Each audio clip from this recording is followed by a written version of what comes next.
ગ્રહણ વિધિ તેનું નિરૂપણ કરેલું છે. ભિક્ષા માંગીને યતિએ જીવવાનું જ ભાઈ, ખાઈ પીને લહેર કરવાની નથી. ભિક્ષા શ્રેષ્ઠ વસ્તુ છે. શ્રી નારાયણ મુનિ કહે છે 2 લાઈન 4 લાઈન ચાલે એવું છે. ન બધા ઘડિયાળના ટકોરા નહીં જોયા કરો બેઠા બેઠા, બરાબર? હા, તમારે બધાએ ભિક્ષા માંગવા જવાની છે, બરાબર, પણ તમારા માટે નહીં જવાની, સમજી જાઓ. હા, હે બ્રહ્મન, સંન્યાસી દ્રઢ વ્રતવાળા વાનપ્રસ્થોને ત્યાં સદા ભિક્ષા માંગે. સંન્યાસીએ વાનપ્રસ્થને ત્યાં ભિક્ષા માંગવા જવાનું છે. પેલા વાનપ્રસ્થના નિયમમાં એવું હતું ખબર તમને કે આટલા દિવસ પૂરતું અનાજ રાખે એનું, અને પેલા સંન્યાસી માટે પણ રાખે કે કોઈ સંન્યાસી એને ત્યાં પેલી એની ઝૂંપડી બનાવેલી હોય ને, વાનપ્રસ્થ જ્યાં તપ કરતો હોય, ભજન કરતો હોય, એમાં અનાજ પાણી રાખવાનું જ થોડું ઘણું એણે, અને એ આ પેલા ભિક્ષા માંગવા આવે ને પેલા ચોથા આશ્રમવાળા સંન્યાસી એને દેવાનું છે. ભગવાને બધી વ્યવસ્થા બહુ જોરદાર કરેલી છે, સમજો.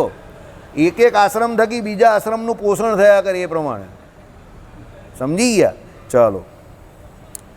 કેમ તો એ વાનપ્રસ્થનું અન્ન સર્વ કરતાં વિશુદ્ધ હોવાથી તેમના અન્નથી શીઘ્ર શુદ્ધ બુદ્ધિવાળો થઈને જ્ઞાન સિદ્ધિને પામે છે. વાનપ્રસ્થનું બધું બહુ શુદ્ધ, કારણ કે એને તપશ્ચર્યા કરવાની છે, એ પ્રાયશ્ચિતમાં છે, પશ્ચાતાપમાં છે અને પ્રાયશ્ચિતમાં છે, બેઉમાં છે. બંનેમાં થોડો થોડો ફરક છે. શું ફરક છે ખબર છે તમને? What is the difference between પશ્ચાતાપ એન્ડ પ્રાયશ્ચિત? બોલ ભાઈ, પશ્ચાતાપ અને પ્રાયશ્ચિત વચ્ચેનો ફરક શું છે? બોલો બોલો. મને કંસારાભાઈ, વિમલભાઈ, બોલો ભાઈ, મરાઠીમાં બોલજો એટલે કોઈને ખબર જ નહીં પડે એમ. હા, મરાઠીમાં જ બોલવાનું એટલે કોઈને ખબર પડે જ નહીં, બરાબર? બોલ ભાઈ, જય પ્રયાસ. ઓકે, ચાલો બોલો ભાઈ. પશ્ચાતાપ અને પ્રાયશ્ચિતમાં શું ફેર?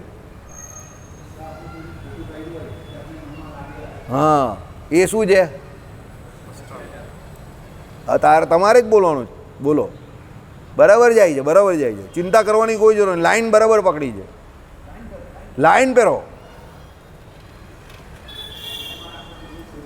હા હા હા, બરાબર છે. ચાલો પછી હજુ બીજું સ્ટેપ એની આગળ. એ તો થઈ ગયું કે ચાલ ભાઈ આવું, પછી શું કરીએ આપણે? શાંતિ શાંતિ શાંતિ. હા, પ્રાયશ્ચિત કેવી રીતે કરીએ? હા, શાંતિ શાંતિ, એકદમ ધીરે ધીરે શબ્દ છો, લાઈન બરાબર પકડી તમે એકદમ. મારે આવો દેશી જવાબ જ જોઈતો હતો, બરાબર, કે લોકોને સમજ પડે.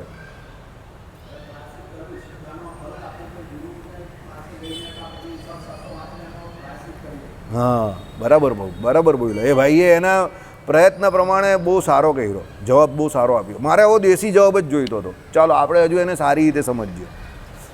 પશ્ચાતાપ એટલે શું? આપણે આપણી ભૂલ ખબર પડે. પહેલાં તો ભૂલ હોય તો ખબર પડવી જોઈએ ને કે ભાઈ આ શાસ્ત્રોમાં જે કોઈ વિધિ નિષેધરૂપ ધર્મો કયા છે એ ધર્મનું મેં પાલન કર્યું નથી અને મારાથી આ ભૂલ થઈ ગઈ છે. તો તમને જે દુઃખની અંદર જે લાગણી થાય ને, દુઃખની અભિવ્યક્તિ જે અંદર થઈ ને લાગણી, એ શું છે તમારો?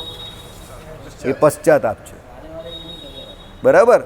કે ભાઈ આ બહુ ખોટું થઈ ગયું યાર, મારાથી દીપકનું દિલ દુખાઈ દીધું મેં, કે ભાઈ મારાથી આ જયનું દિલ તોડી નાખ્યું મેં, કોઈ જીવ પ્રાણી માત્રનું ભગવાને ના પાડી છે મનસા વચના કર્મણા ધ્રોહ નહીં કરવો જોઈએ, અને મારાથી 2 શબ્દ ખરાબ બોલાઈ ગયા, કોઈ વડીલ માણસને ખરાબ બોલાઈ ગયા, અરે અરે અરે ધિક્કાર છે મારી જાતને. આ શું છે?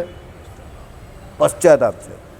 હવે તમે એનો હલ શોધો. આ ભાઈએ જે કહ્યું ને એ પ્રમાણે કે ભાઈ આ ભૂલ તો થઈ ગઈ, પશ્ચાતાપ તો થઈ ગયો, તો હવે એનું પ્રાયશ્ચિત કરવાનું ને. હવે કોઈ વડીલ માણસને 2 શબ્દ એવા કડવા બોલાઈ ગયા તો એનું પ્રાયશ્ચિત શું? તો ત્યાં જઈને શાંતિથી માફી માંગી લેવાની કે ભાઈ ભૂલ થઈ ગઈ અસરદારજી, બરાબર? અસરદારજી છે, ભલે સરદારજી પણ અસરદાર છે, એટલે ભૂલ થઈ ગઈ અસરદારજી, બરાબર? ભૂલચૂક માફ કરજો. તમારી અમારા પિતાજી જેટલી ઉંમર છે અને અમારા જે કંઈ 2 શબ્દ અમારાથી ખરાબ બોલાઈ ગયા તો તમે અમને માફ કરી દેજો. આ શું છે? પ્રાયશ્ચિત છે, સમજી ગયા? આ શું છે? પ્રાયશ્ચિત છે. કે ભાઈ એ પ્રાયશ્ચિત એટલે આ ભાઈને પણ લાગે ભાઈ મનુષ્ય સહજ કંઈક ભૂલ થાય અને સમજવાનું છે, પણ બીજી ત્રીજી વખત એ ભૂલ નહીં થવી જોઈએ, સમજો. મનુષ્ય સહજ થઈ ગયું તો થઈ ગયું, પણ પછી એ વારે વારે ભૂલ કરે એ નહીં. આ તમને એક સામાન્ય ઉદાહરણ આપ્યું. આવું ઘણી બધી જગ્યા પર શાસ્ત્રોની જે કોઈ આજ્ઞા હોય એ આપણે લોપતા હોઈએ તો પહેલાં આપણે એનો શું થવું જોઈએ? પશ્ચાતાપ થવો જોઈએ કે ના યાર આ આજ્ઞા પડતી નથી, દુઃખ થવું જોઈએ. પછી એનું પ્રાયશ્ચિત કરવાનું છે. પ્રાયશ્ચિત કેમ કરવાનું કહ્યું છે કે બીજી વખત પેલો ભૂલ કરે નહીં. અને આમાં આગળ 45મા અધ્યાયથી બધા પ્રાયશ્ચિત આવશે કે આ આજ્ઞા લોપો તો આ પ્રાયશ્ચિત, આ આજ્ઞા લોપો તો આ પ્રાયશ્ચિત, એમ બરાબર છે ને. ગિરીશભાઈ વાંચેલું છે. અમે પ્રદક્ષિણામાં હું ને ગિરીશભાઈ ફરીએ આવી બધી ચર્ચા કરીએ. ઘણા એમ કે આ લોકો શું વાત કરતા હશે રાત્રે. 45મા અધ્યાય પછી આ જ બધું આવશે કે આ ભૂલ થાય તો આ પ્રાયશ્ચિત, આ ભૂલ થાય તો આ પ્રાયશ્ચિત, એમ સમજો. આમાં જ આવશે, ચોથા પ્રકરણમાં જ આવશે. બરાબર. અરે સોરી, 5મા પ્રકરણમાં ભૂલ થઈ ગઈ, આપણું 5મું ચાલે છે. એટલે કહેવાનું તાત્પર્ય શું છે? પ્રાયશ્ચિત તમે જે પાપનું એકવાર કરો તેની શરત પછી એ છે કે એ પાપ પછી બીજી વખત થવું જોઈએ નહીં. માર્ક સ્નાન આવે બધા કરે તો પેલો કે એના સમગ્ર પાપ નાશ થઈ જાય, તો પછી શું? એટલે શું? તો ભાઈ પાછા બીજા વર્ષે પાછા પાપ કરવાના. ગંગાજીમાં સ્નાન કરે તો એના સમગ્ર પાપ નાશ થઈ જાય, એટલે શું? બીજા પાપ કરવાના? એવું નહીં. એ તો જે જાણીએ અજાણીએ પહેલાં થઈ ગયા. હવે ગંગાજી એવા છે પૂર્ણ પવિત્ર કે ભાઈ એમાં સ્નાન કર્યું વિધિસર, તો ભાઈ તમારા પાપ બળી ગયા, પણ પછી બીજી વખત એ પાપ થવા જોઈએ નહીં. હા, તો વારે વારે કેમ કરે બધા? હા, બરાબર. એટલે આ ફરક છે ભાઈ પશ્ચાતાપ અને પ્રાયશ્ચિતમાં. બંને જરૂરી છે. પશ્ચાતાપ બહુ જરૂરી છે. કેમ? પશ્ચાતાપ જ એવી વસ્તુ છે કે જે જીવને છે ને, પશ્ચાતાપ રૂપી જે કોઈ એની અંદરની લાગણી, એનું જે ઝરણું, એના દ્વારા આ જીવના પાપ ધોવાય છે. અને પછી એ પ્રાયશ્ચિત કરે એટલે અતિશય શુદ્ધ થઈ જાય છે. અને પછી પાછો મંડી પડે છે, બેક ટુ ઓરિજિન. કયું? કેમાં મંડી પડે છે? જે એના કલ્યાણના માર્ગમાં એને આવવાનું છે તે કલ્યાણના માર્ગમાં પાછો બધા ફટફટાઈને ભજન કરતો થઈ જાય છે, બધું ભૂલીને.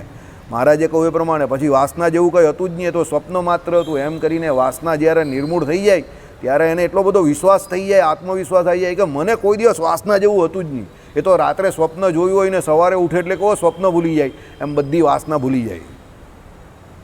બરાબર. પણ ક્યારે? ભગવાનને વિશે આસક્ત થઈને, એટલે ભજન કરતો હોય પ્રેમે સહિત ધ્યાન ભજન, તો પેલું બધું ભૂલી જાય. બરાબર. ચાલો. શ્રીપતિમ શ્રીધરમ સર્વદેવેશ્વરમ ભક્ત